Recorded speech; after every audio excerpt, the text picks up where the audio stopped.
Bash has me in a chokehold. The whole book just had me.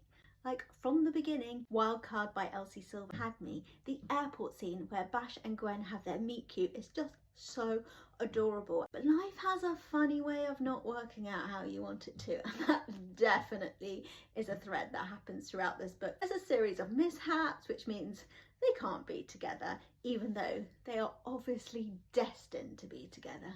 I wasn't exactly worried about the subject matter of the book because it's a relationship between Bash and his son's ex-girlfriend. Now that could be really icky, especially when you try and work out the age gap when he's 39 at the beginning of the book and you think, how's that gonna work?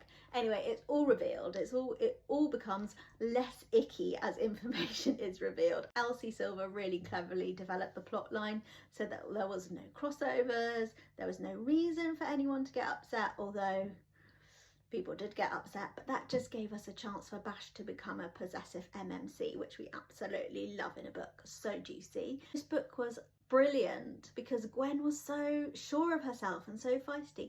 Obviously she had some insecurities, we all do, but overall she didn't let them rule her, and Bash was the one that had to do the growing and the changing in order to be in a position to accept love into his life. But he definitely had some barriers to overcome. He'd just been that kind of man that always wanted a family, and it hadn't happened for him. There are some really, really good scenes between the two of them, and I think when you get to that part of the book, you'll know what I am talking about.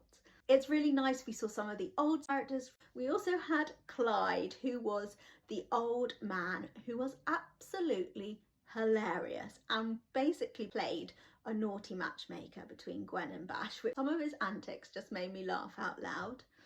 Overall, I think the subject matter was handled really, really well, especially with Gwen's past problems. They were dealt with very sensitively. I think Bash's character development was dealt with really well. It was over a long period of time, this book, so it wasn't like a romance that happened within 2 weeks, so you really got time for the characters to develop and mature and change together and separately. So thank you, Elsie Silver, for writing another fantastic book. And I think, I don't know, Ford and Rosie were my favourite from Wild Love from this series so far, but oh, Bash and Gwen I think might be in a draw with Ford and Rosie. I don't know, I think I might have to read Wild Love again.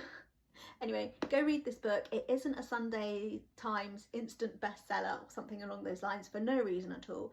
It is absolutely fantastic.